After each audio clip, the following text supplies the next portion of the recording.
A volta ao Rio, o encostar do grande transatlântico, os primeiros passos em terra firme entre a escada de bordo e a limusine que os esperava. Oi gente, tudo bem? Eu sou a Malu e eu li A Sucessora, da Carolina Nabuco. Se você é um acompanhador ferrenho aqui do canal, você deve estar se espantando com a aparição dessa vídeo-resenha.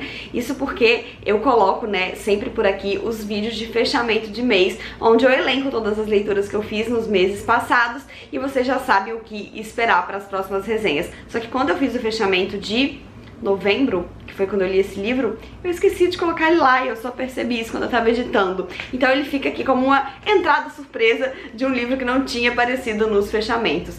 E bem, eu gostei muito de ler esse livro, eu espero que só dele aparecer por aqui ele já incentive alguém. E a gente vai começar conversando sobre ele, falando logo da treta do plágio, pra tirar isso do nosso caminho, porque isso sempre, fica empacando qualquer conversa sobre esse livro. E depois a gente continua conversando um pouco sobre a história, ok? Vamos lá então. Bom, talvez você nunca tenha ouvido falar dessa história, mas eu confesso que já tinha ouvido falar dela algumas vezes antes de pegar o livro. E talvez essa história tenha me deixado até com um pouco mais de vontade de ler o livro, que é A Sucessora, livro da Carolina Nabuco. Aparentemente foi plagiado pela Daphne du Maurier em seu livro Rebecca, que depois alcançou o estrelato, virou um filme do Hitchcock, enfim. Aqui a gente tem, óbvio, nessa edição da Editora Instante, um pequeno prefácio que fala sobre esse caso. Ele aconteceu relativamente pouco tempo depois da Carolina ter tentado publicar esse livro na gringa e as editoras terem ignorado solenemente. Me vem a Daphne e publica um livro praticamente igual a ele. Eu acho que assim, eu não li o livro da Daphne, mas por tudo que eu já ouvi falar e li sobre, é indiscutivelmente, sim, um caso de plágio. Tanto que quando a Carolina tentou lutar, e resolver essa história na época, uma editora chegou a oferecer muito dinheiro pra ela ficar calada, esquecer a história, na verdade, publicar uma carta de próprio punho dizendo que poderia ter sido coincidência. E a Carolina se recusou a fazer isso porque ela disse que ela preferia a dignidade dela do que a fortuna que pagariam a ela por isso. No fim das contas, o caso não foi resolvido, nunca foi dado judicialmente como plágio, não aconteceu nada com a editora, nem com a Daphne du Maurier na época, e meio que ficou por isso mesmo. As pessoas acham que elas podem pisar em brasileiro, elas vão lá e pisam, e elas conseguem o que elas queriam, porque realmente não deu em nada, mas enfim. Eu não li Rebecca, fiquei até com um pouco de curiosidade de ler, pra fazer essa comparação, mas ao mesmo tempo uma certa preguiça de dar ibope pra isso, pra um livro plagiado de uma brasileira, enfim. Discutir dessa história, acho que a gente pode falar sobre o livro, que é um livro bastante bom. Aqui em A Sucessora, que virou uma novela, com a Suzana Vieira, inclusive, que eu fiquei com bastante vontade de assistir, eu adoro novela antiga.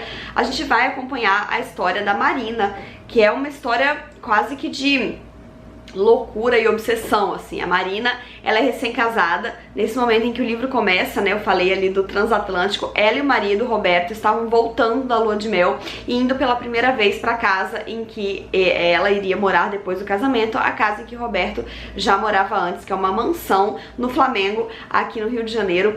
E quando ela chega, dessa viagem de lua de mel, do transatlântico, da limusine, ela entra dentro da nova casa dela e pá! No meio da sala, em destaque, tem um quadro pintado por um pintor francês muito famoso, da ex-mulher de Roberto. Roberto é um recém-viúvo e tá lá no meio da sala a cara da Alice, a ex, que faleceu. E a Marina já tem aquele impacto, pô, ela pisou na casa dela, dá de cara com aquele retrato, e o Roberto logo diz: ai, eu pedi para os empregados tirarem esse quarto daí, esse quadro daí, colocarem num lugar mais discreto. Então logo nesse início, assim, com a fala do Roberto, ela já entende que o máximo que vai acontecer com aquele quadro é ele ir para um lugar mais discreto, ele nunca vai sair daquela casa. Ele diz, é claro, que é porque é um quadro de um pintor famoso, mas ela já começa a criar ali a sua fábula de que a Alice vai estar sempre por ali, ela vai ser sempre a dona da casa, a mulher do Roberto, e ela vai ser apenas a sucessora.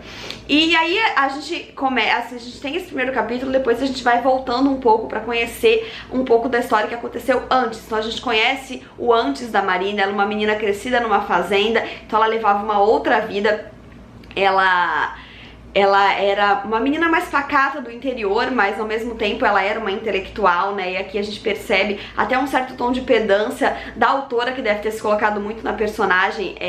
Eu grifei alguns trechos que eu achei um pouco problemáticos aqui no livro, onde ela minimiza outras mulheres de sua época, minimiza a literatura que era destinada a mulheres. Então ela gostava muito de ler a Marina, mas quando dava um livro de mulherzinha pra ela, ela achava fútil.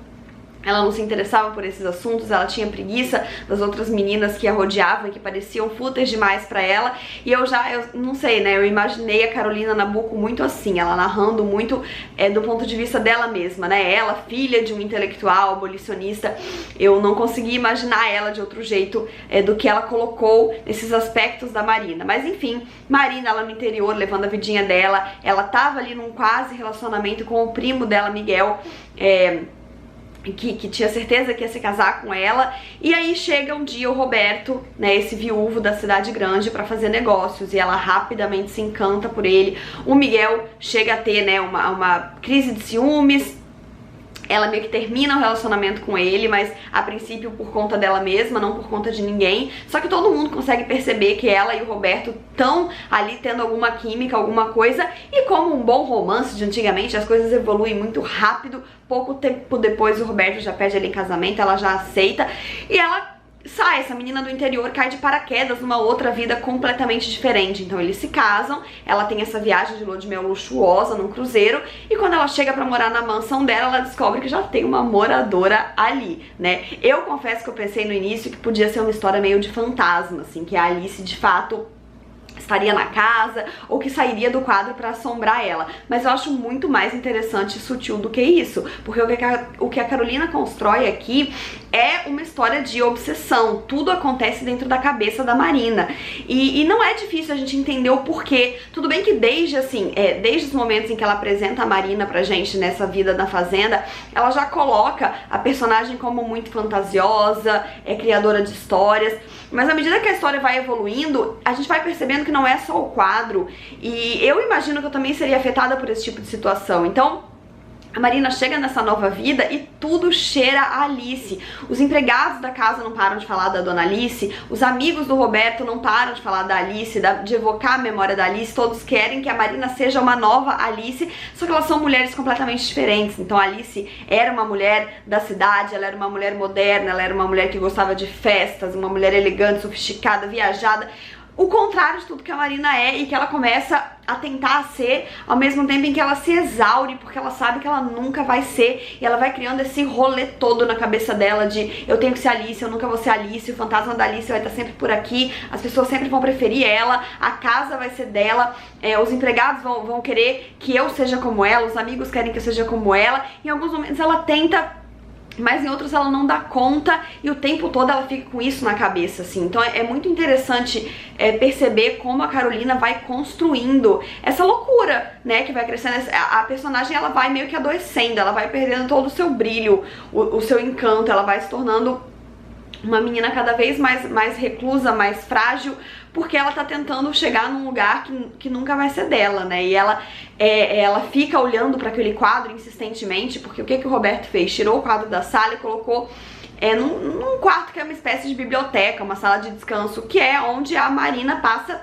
grande parte de suas horas durante o dia. E ela fica lá, ela vai lá pra ler, ela vai lá pra costurar, e pum, ela dá de cara com o quadro da Alice. Ela tá o tempo todo se sentindo menosprezada pela imagem daquela mulher que já se foi. E é aquela coisa, né, você vai tentar alcançar o inalcançável, porque como competir com um morto, né? As pessoas, quando alguém morre, ele é muito endeusado, né? A pessoa não tem mais defeitos, ela só tem qualidades, ela só tem memórias boas, e é o que todo mundo venera, né? A ideia da Alice, com a qual ela não vai conseguir competir. E assim a gente vai seguindo na história. É uma história muito boa, que me puxou muito, mas eu não quero dizer aqui que ela não tem problemas, mas é aquela coisa, a gente tem que pensar na sua época e no seu contexto, né? Então a gente tem um problema sério aqui ao longo desse texto, que é racismo e saudosismo em relação à época da escravidão. A Carolina coloca, infelizmente, muito isso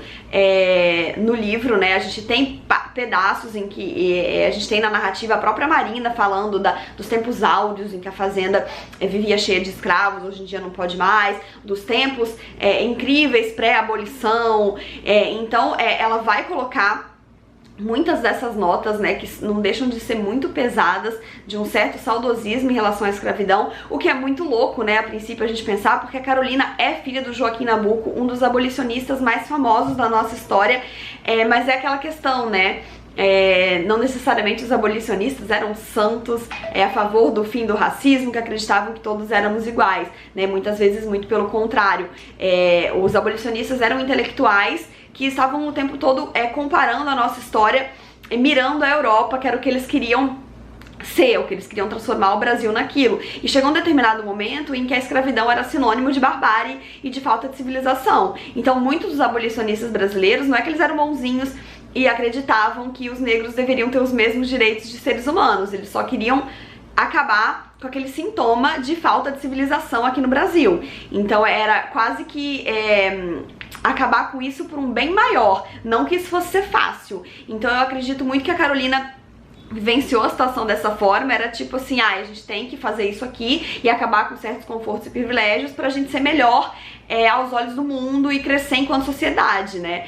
Porque eu acredito que era muito isso que acabava sendo passado entre aquelas conversas. Então ela coloca sim isso no livro, né? A Marina e outras pessoas envolvidas ali naquele luxo ficam o tempo todo rememorando os tempos áureos onde a escravidão era permitida e a vida era muito mais fácil e havia muito mais luxo.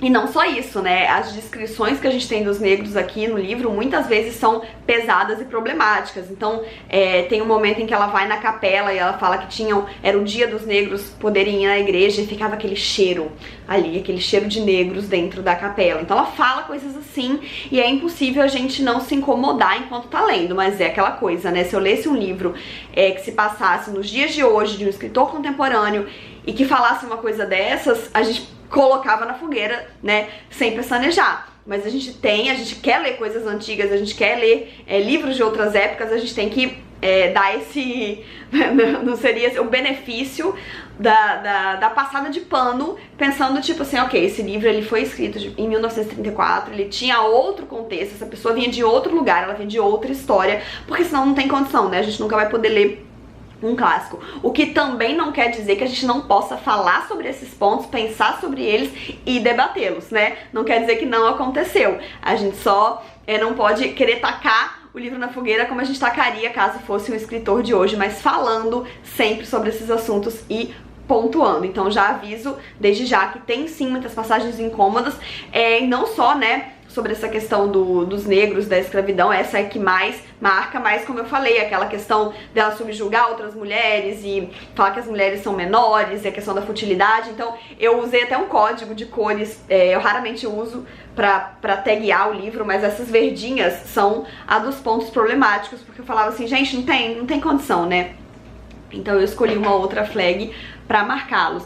Mas é isso, é um livro bastante interessante, é quase um thriller psicológico, assim, que eu acho que termina um pouco frágil. Eu não gosto muito do jeito que ele termina, mas ao mesmo tempo, se a gente pensar que a autora não terminou daquele jeito e se deixou em aberto, fica um pouco mais suave e um pouco mais inteligente, na minha opinião. Se a gente acha que aquilo é o final e encarar ele como um felizes para sempre, aí eu já acho que ela perdeu a mão, ficou com pressa, terminou de uma vez e quis resolver a situação de uma forma com a qual eu não concordo nem um pouco.